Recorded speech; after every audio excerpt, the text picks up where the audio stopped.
not that I'm in it myself, but I believe you're about to win the Fantasy Football League at work. Yeah, steamrolling away with it, yeah.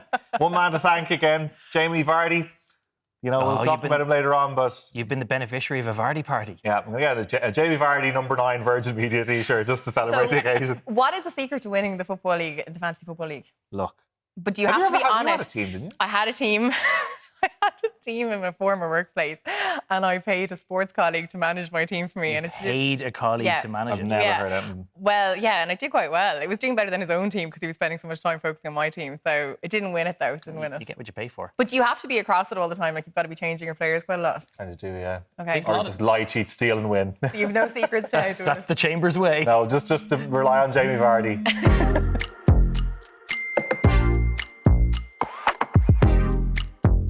Hello, you're very welcome along to the latest episode of the Group Chat podcast. I'm news correspondent Zara King, and I'm joined by political correspondent Gavan Reilly. Good evening. Hello. And our very own white van man, Richard Chambers. I look at it as well, yeah. I've been fresh off the site here. I've been busy doing DIY for the week there, and so if anybody's watching in video is wondering why I look like this. I'm enjoing the selfies of you and Cooper in that van together. Yeah, Cooper's the hardest working dog in showbiz. It's so impressive. He's not great at lifting stuff, is that dog? No. But But he's words of affirmation. An adorable foreman is what you described him as. You're getting him to do the work. So yeah. So you are driving your van around. That's why you're not on the news for the next week or two. You're quite a busy man. Just gives me more time to look at Wagatha, Christie, doesn't it? Which is where we're going to start today. Because listen, how could we not? It has been utterly phenomenal. Look, Wayne Rooney is furious with Jamie Vardy for releasing a statement accusing him of talking nonsense on the stand in the Wagatha Christie trial instead of having the guts to say something in court. This is about Euro 2016, Richard. There was a bit of a, what would we say, an interception from the England management team. So Jamie Vardy, let's break it down to its bare parts on this. Okay, so Jamie Vardy turned up for the first time in this whole thing there the other day, and he was there watching. As Wayne, he's been busy playing. Like, yeah, it is. He's on football duties as I said. As it's been mentioned, he's about to win the Fantasy Football League. Yeah. The illustrious Virgin Media League fantasy trophy. But he was there to watch Wayne Rooney, his former captain in the England national team, take the stand. And he has been dutifully there every single day of this whole escapade so far, staring into space for 5 hours every single day. He has become perhaps my favourite person in the world, has Wayne Rooney in recent times. He's lent himself to some wonderful artwork. Absolutely love it. I love it. I love it. I love the fact he's been there all the way through it. And I'll come back to a quote he actually had, which made me cry with laughter. But so Wayne Rooney was on the stand and he was asked about Euro 2016 when he was captain of England. Jamie Vardy was there, and there was that whole... There was a lot of back chat about Rebekah Vardy, Coleen Rooney and all the wags and all that sort of stuff. And Wayne Rooney said that the manager of England, Roy Hodgson, as well as Gary Neville, who was a coach at England at the time, went over to Wayne and said, "Hey, Wayne, will you raise with Jamie Vardy?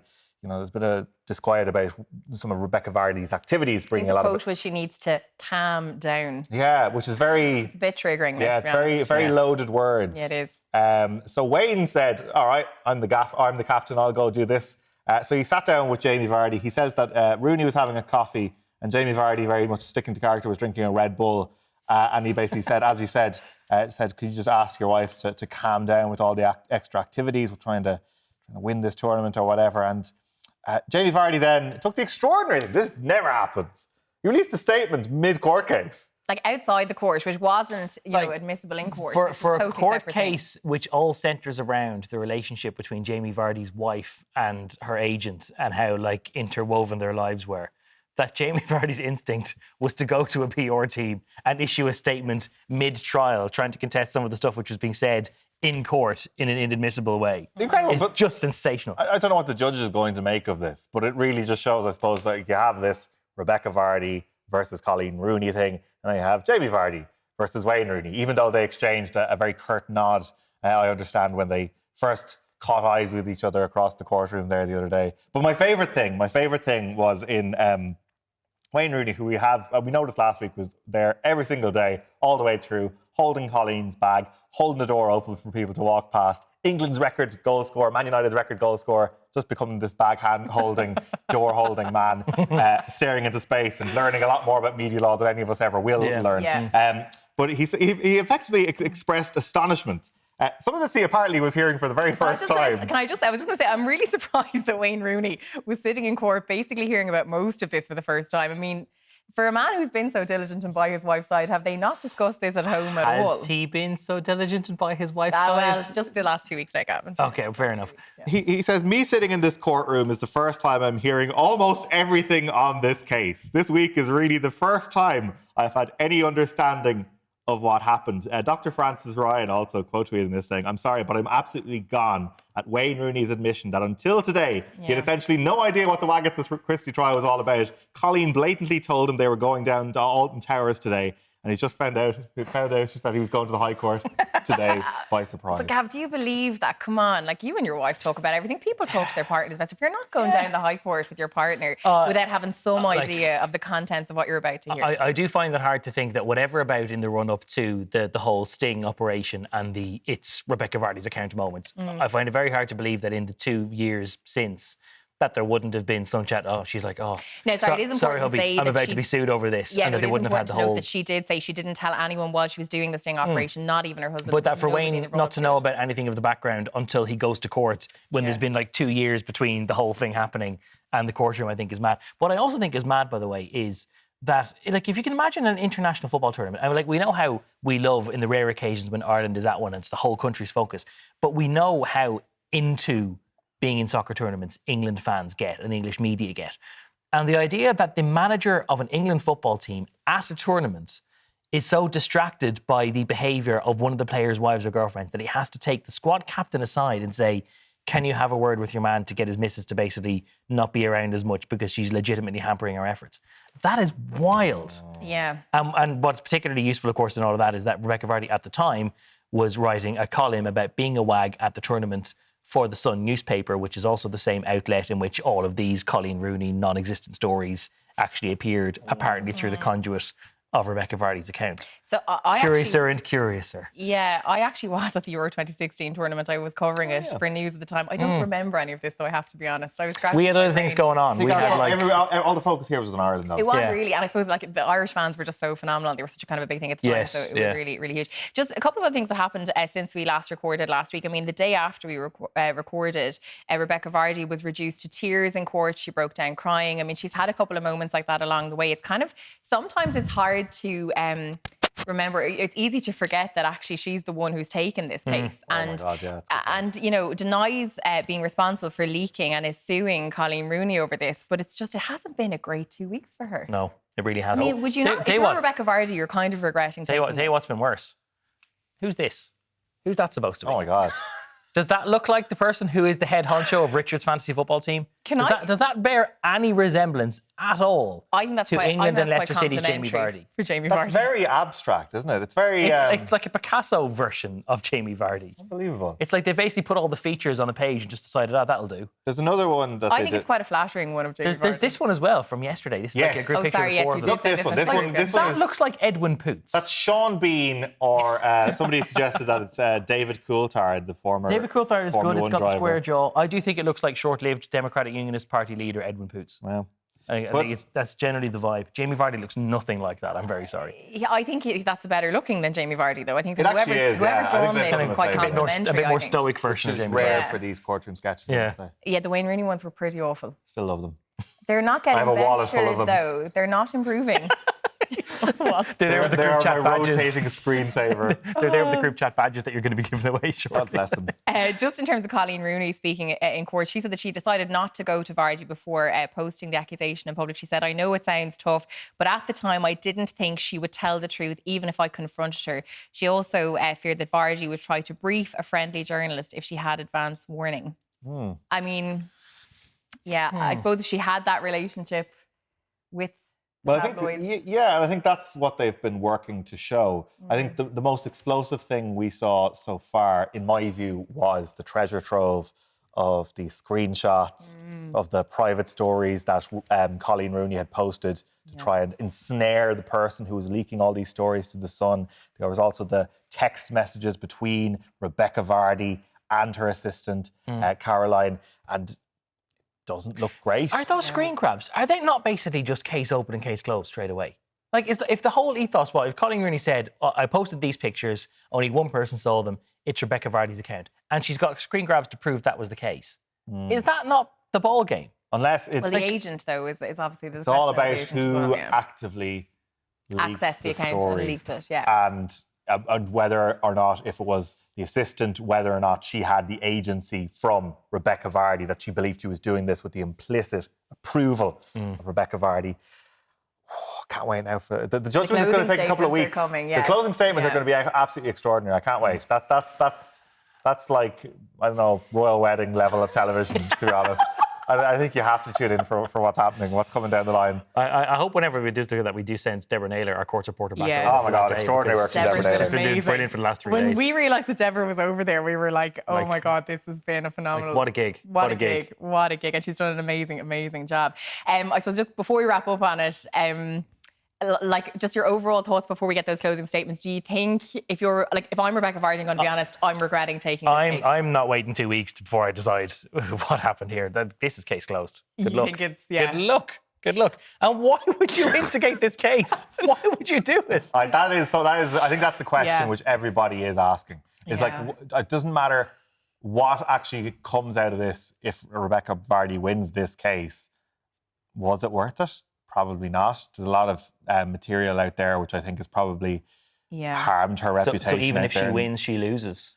It's actually more of it's an alien versus predator situation. Whoever wins this, I think all of us as a society have lost so much, but gained in many other ways, many other hilarious ways, I think. I think it's interesting just as well, another point that came up just to mark it was that Coleen Rooney had said that, this is costing so much money. I think she had wanted to settle was the other side of it as well. And there was a whole other thing about how Coleen Rooney spoke about how she had kind of been catapulted into the limelight from the time she was 16 and that she never courted media attention. And there was sort of a comparison then made to maybe that Rebekah Vardy was in a different situation, that she was sort of constantly accused of courting media attention and that, for example, she had asked to move seats at some tournament to sit behind Coleen Rooney. It's the technique which in politics they call the Sean Kelly test, because Sean Kelly MEP had a great knack of always sitting right in the line of the TV camera in the backdrop whenever Enda Kenny was doing some sort of address. And she has taken that technique from Irish politics and polished it off to a fine art, apparently, by always sitting behind Coleen so that she'd be in the TV shots, knowing that Coleen or Cheryl Cole would always be in the picture. Would always be there. Okay, well, we're excited for the outcome. Just don't want Jamie Vardy to be distracted towards the end of the season. Oh, really? It's quite important. I speak for all of us. Just put the head down now, Jamie, and get through this all. What do you win if you win that football league? I have no idea. I don't care. It's like €100 or something. I have been so far from winning it. Nobody cares about this.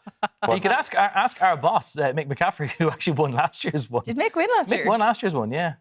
He's quite into it. Before we move on, how are we getting on as we're recording tonight? This is how amazing a dynamic and live podcast is. Just as we are speaking right now, in the last couple of minutes, 2 Green Party TDs, Nasa Harrigan and Patrick Costello, have indeed broken ranks with the government. They have voted in favour of a Sinn Féin motion about the ownership of the National Maternity Hospital. The rest of the coalition were instructed to abstain and did so. There haven't been any other defections, but that does mean that the two of them have explicitly defined an instruction as to how they should vote, and it does mean that both of them are likely to face some kind of disciplinary sanction. And that in itself actually is a little bit of a subplot to this whole maternity hospital thing, because I've been around Leinster House all day, only came straight from there to here for this podcast, and there are a lot of figures in the other two coalition parties who would say, there should be some sanction. You can't just break the whip and not get sanctioned in one way or another. But it is unthinkable that you would only give 2 coalition TDs a slap on the wrist for breaking ranks, losing the whip, disobeying instructions. But somebody else from Fine Gael or Fianna Fáil who did exactly the same thing could potentially be expelled from their parties, or at the very least suspended for 6 months. And they are concerned actually that you create a bit of a slippery slope or a contagion effect if you start to allow kind of willy-nilly breaches of government discipline, particularly when the numbers are so thin. Because if, hypothetically, these 2 TDs are kicked out of the coalition or kicked out of the Green Party or suspended in some way, then the 3 coalition parties are down to 80 votes in the Dáil. 159 TDs participate in votes. The minimum number you need for a majority is 80. So you can't afford then, if you only have 80 votes you can bank on, you can't afford to be getting people upset or opening up other cans of worms, or pursuing bans on turf sales, for example, which is something that's going to have to be coming down the line and which will be contentious and under which some government TDs will want to break ranks. So there's a lot of contentious stuff coming up, and other parties will not at all be happy if the Greens get away with a slap on the wrist, but anything more than a slap on the wrist does have enormous consequences. Has huge consequences for the viability. And just to remind us of why they voted differently. So they voted this way because Nasa Harrigan and Patrick Costello are specifically in favour of state ownership of the land at Elm Park, upon which we're going to build the National Maternity Hospital. We might get into some of the exchanges on that in a moment. Yeah, and most government TDs are, but the deal was signed off on Tuesday morning in Cabinet. It is now effectively a done deal. You can talk until the cows come home about whether it's the right thing or not, but the deal has now been signed off, so it's kind of done. But Sinn Féin tabled a motion which is being voted on literally as we speak. They're still counting the votes on the screen in front of me as we talk, where they were looking for the state to go back and try and compel public ownership. And the government said, well, this is irrelevant because the deal is already done, so we'll just allow the motion to pass, but it doesn't make a difference. And suddenly, lo and behold, shenanigans were afoot and a vote was called. And that's what puts the government in such a difficult position, because you have the likes of Harrigan and Patrick Costello who say, specifically, signed an open statement a month ago saying nothing less than state ownership will suffice, because anything other than that will always leave open the question of someone else's ethos or somebody else having a say in the governance and running of the hospital. But then you've got other Green Party TDs like Stephen Matthews in Wicklow or Marco Hostig in Waterford, who signed exactly the same statement, but who are prepared to tolerate what has been put on the table as the best option available. To be honest, I'm a little bit surprised that the government has decided to pick this as a bit of a hill to die on, because the motion only is non-binding, first of all. It's entirely symbolic. It doesn't commit anyone to do anything. But all the motion does is really call for the government to do something that it already tried to do, unsuccessfully, but to go back to Vincent's and try and buy the site anyway. And they've already done it. They could have just voted in favour of it, and it would have been mildly mortifying because it somewhat contradicts what they did at Cabinet yesterday. But they wouldn't lose some of their own TDs about it, and the world would keep turning and everyone would be fine. But they've already done it is kind of the thing that came up this week, and that's sort of what sparked a lot of this, because David Cullinane, obviously Sinn Féin's health spokesperson, speaking in the Oireachtas Health Committee on Monday when St Vincent's Hospital Group were in, asking about that effort to buy it and asking about sort of when was the most recent approach to buy it, and, you know, sort of how serious and meaningful was that approach. And then James Menton, the chair of St Vincent's Hospital Group, saying, look, yeah, you know, we had communication with the Department of Health, but I wouldn't have described it as being a serious and meaningful approach. And then subsequently, obviously, the letter that Robert Watt wrote to Jimmy because Menton. James Menton's testimony would therefore completely contradict what Stephen Donnelly had told the Dáil the previous week, where he was asked, you know, did you specifically pick up that baton and go for it? And he went, yeah, of course I did. And then Menton was saying, well, you didn't really. Yeah, and I suppose then it's one's interpretation of what is serious and meaningful, I suppose, is called into question at that point. A letter that Robert Watt, Secretary General of the Department of Health, had written to Jimmy Menton was then sort of circulated around. The letter had been written on the 26th of July last year. The letter had sort of stated, look, it's the government's preference to own the land, but then sort of noted that the 299-year lease agreement would also be an acceptable alternative. Yeah. So I think, again, then there was a question mark over whether or not writing somebody a letter to say, you know, we want to buy the land, but then kind of giving them an out. If you outline your own plan B, then you're not really pursuing plan A. Then that's the question. Yeah. And I think that was what Marilyn MacDonald was sort of picking up on in terms of going after that and how robust the attempt to buy the land was. And this then also led to some angst yesterday, because the Taoiseach was almost a bit smug in getting to his feet in the Dáil chamber and saying, well, actually, you know, Mr. Menton, I believe, is prepared to correct the record on that front to, you know, don't believe everything you hear in the Oireachtas, which is, I don't think, quite the slam dunk that it might have been intended to be. But now it is a done deal, and we can continue to talk about it, and no doubt opposition TDs in the Dáil will continue to talk about it, and they'll complain about whether there will still be some kind of chilling religious hand. But the deal is done now, pending, of course, a business plan. Our business case being approved by the Department of Public Expenditure. Because amazingly, we've been having all of this discussion around, you know, do we own the land? Is there such a thing as leasehold ownership? Are we in control? Do Vincent's have an ethos?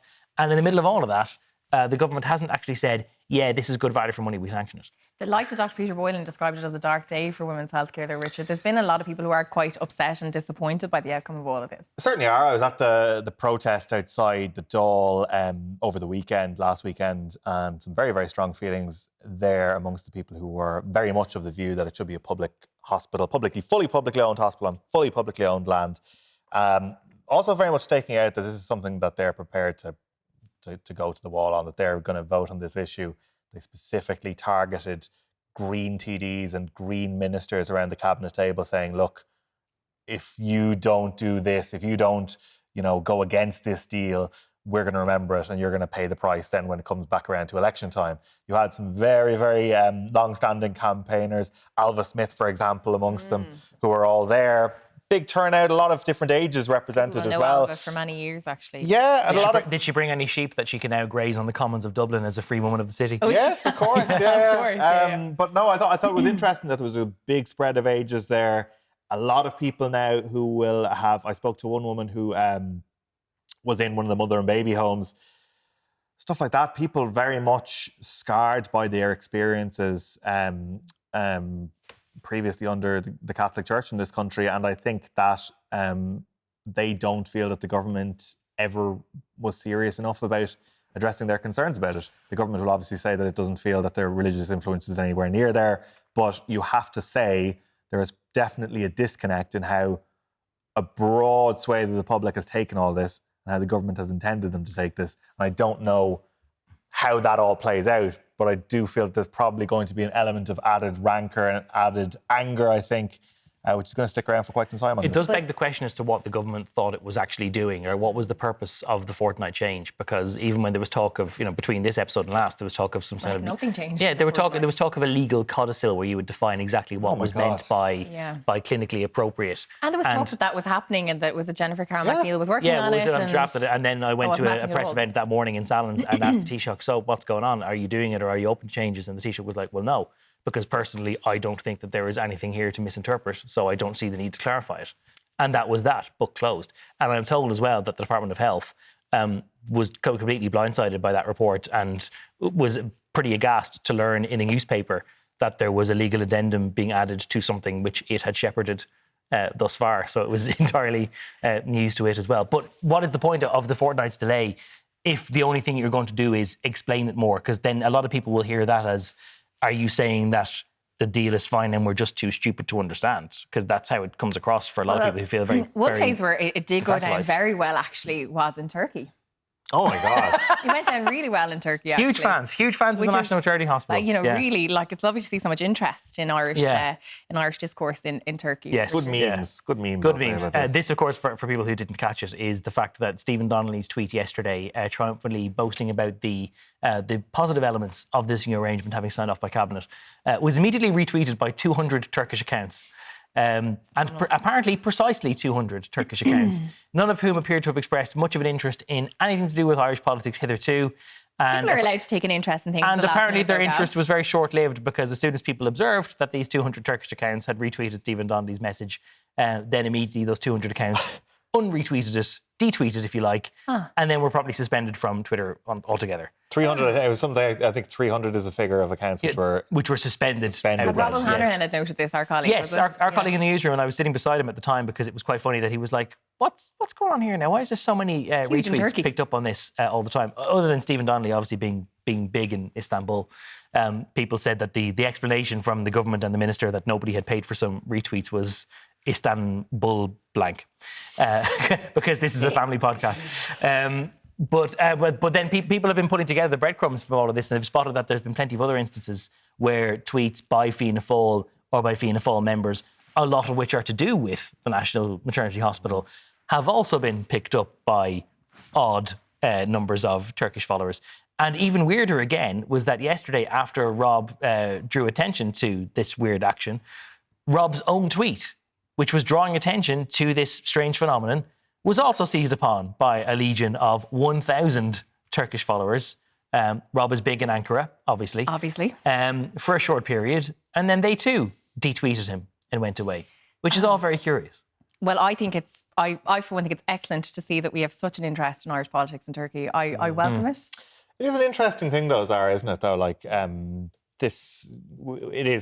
can be quite amusing, I suppose, when you look at such this in isolation. You're like, well, what the hell do all these Turkish Twitter accounts want to do with Irish politics?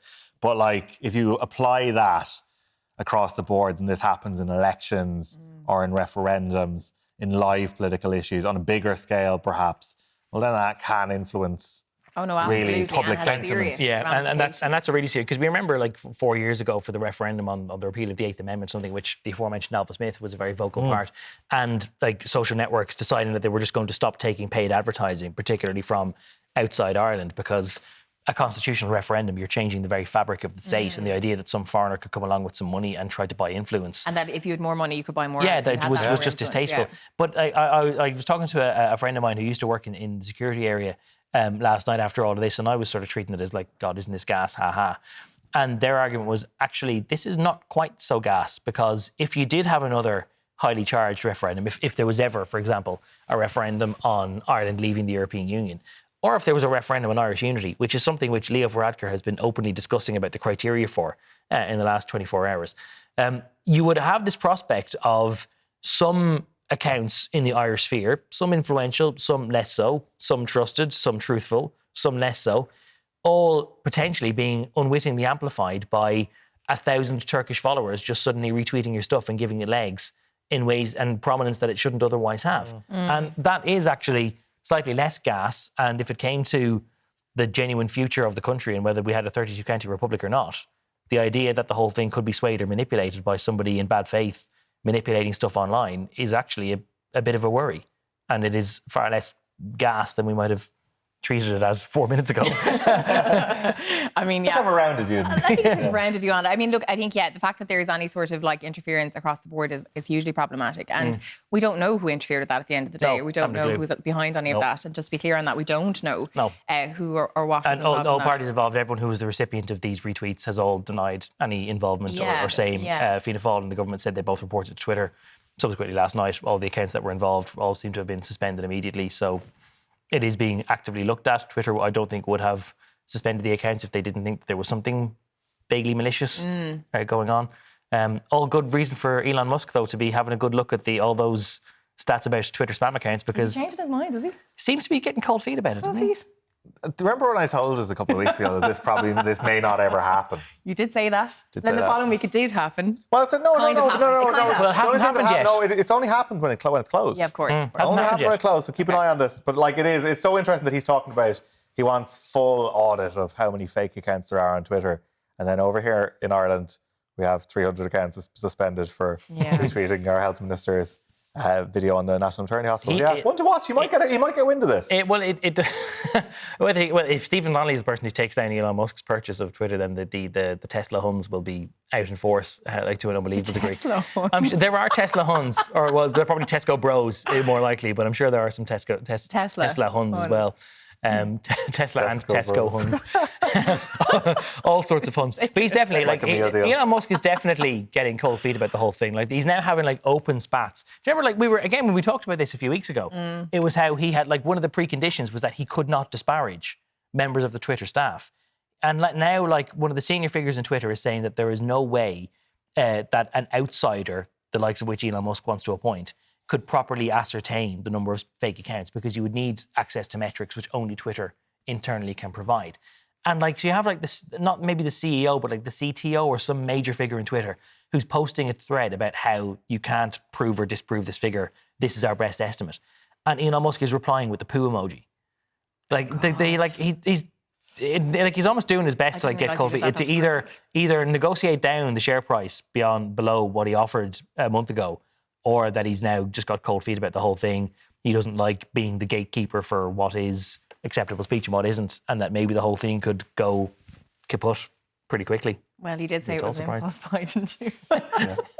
He did describe it as an impulse buy. So just separately in the news today, the medical lab scientists have been out on strike today. This is one of many dates they have in the diary. This is a pay dispute that has been rumbling on for a really long time. Look, before we get into it, actually, I want to just play a clip for you, just so you can take a listen to, I suppose, those on the picket line today making a couple of valid points. Some people find themselves in situations where they're getting paid less than people who are, below them on the scale. They're getting paid less. They're working hard to, progress in their careers and still getting paid less. A lot of them talking about the fact that they've had a really tough 2 years, particularly around COVID-19. We've had huge reliance on lab staff, and just saying that really they do not feel like they are being respected and valued in their jobs, and they're really struggling to retain talent. We'll take a listen to some of the clips from today. I started here as a medical lab aide here in St. Vincent's, and once I progressed in my career to be a medical scientist, I actually had to take a pay cut. So medical lab aides often report to scientists, and even though I progressed, did 5 years of training, that still meant a pay cut at the end of the day. The last 2 years have been very stressful. You know, people have tried to work really hard. People have tried to keep up with the different demands and the extra demands. In the last 2 years, we've had, I'd say, 10 people leave our laboratory. For the last 2 years, it has been brutal onslaught nearly in work, with demand ramping up and very, very difficult with a lot of staff positions remaining unfulfilled. So Zara, for people who don't know fully about how important these jobs are and the people who are behind them, like what's the sort of impact this has on how hospitals run, how the health service runs? Oh, like it's huge. Like it's enormous in terms of, pathways of care. When we hear them talk about pathways of care, the lab is a huge part of that. For example, today I was talking to one doctor based in the south of the country who said that for operations, for example, today only 20% of operations could go ahead. So it means that the other 80% now, people who might have waited for ages to finally get their date for their operation are now finding themselves not knowing when it's going to come up again. They're going to have to try and find slots to try and stick in these extra... Because you can't just push everyone a day back, so you need to find cancellation slots for everyone else. Can you explain, sorry to interrupt you, how does a lab come into a surgery? Like if you're going in for a procedure, what is the role of a lab? Most basic thing, right, at the moment is you need to have a COVID test before you come in to have a procedure done. You have to get it done 2 days beforehand. So, for example, today, Wednesday, when we're recording this, was the day of the strike, so labs weren't doing COVID tests. So anyone who's going in for an operation on Friday would have had to have had their COVID test today.